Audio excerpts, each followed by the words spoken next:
তিন দিন ইসাল সাহেবে যাবেন তো? বলুন ইনশাআল্লাহ। এবারে তো আবার রোজার মাস পড়ে গেছে।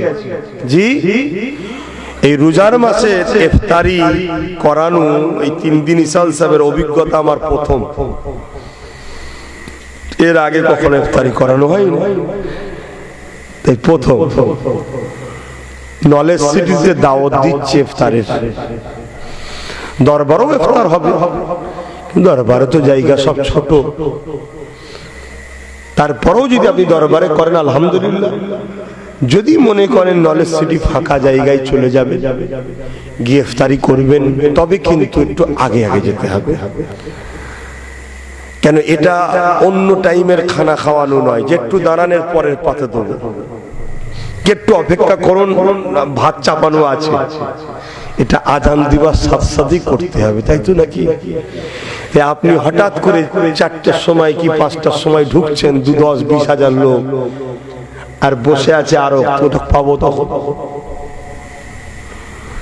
এই জন্যে আপনারা একটু আগে যাবেন, 3টের সময় পৌঁছে যাবেন। আমার আর একটা কথা, নলেজ সিটিটা করছি, আপনারা সাথে আছেন তো? যে কিন্তু আমি চাই কে কে আছেন এটা আমার একটু জানা দরকার, ঠিক না বেটি? কে কখন যে কি দিয়ে এসছেন আমি তো বুঝতে পারছি না। এর জন্য একটা সিস্টেম চালু করেছি, ওতেও হয়তো অনেকে ঢুকেছেন। নলেজ সিটির বাৎসরিক দাতা, মসজিদের দাতা হয়, মাদ্রাসার দাতা হয়। দাদা হুজুরের শহর পীর আবু বকর সিদ্দিক নলেজ সিটি জ্ঞানের শহরের বাৎসরিক দাতা। যার যেমন আওকাত আছে, কেউ 1000, কেউ 2000, কেউ 5000। আলহামদুলিল্লাহ, অহংকার নাই, পার বছরে 10 লাখ টাকার দাতা আমি নলেজ সিটিতে দিই পার বছরে। কেন? দাদা হুজুর যেমন আপনার পীর, আমারও পীর। আরে ঘরে আত্মীয়তা, আত্মীয়তা ঘরে, ধর্মের কাছে আমার কাছে তিনি আমার ইমাম, আমার মুর্শিদ, আমার মুজাদ্দেদ, সবকিছু তিনি আমার। তা তিনার নলেজ সিটিতে আমি একটা বাৎসরিক দাতা আছে, যার যেমন আওকাত আছে। সর্বনিম্ন হলো 500।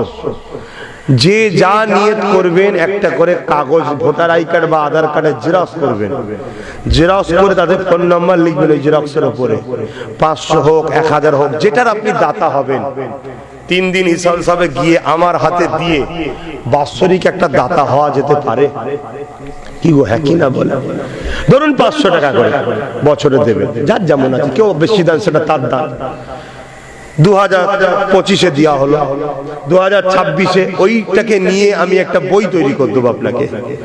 ওই বইটা আপনাকে ফোন করে আবার ডাকবো, ডেকে আপনার কাছে বইটা পৌঁছে দেবো।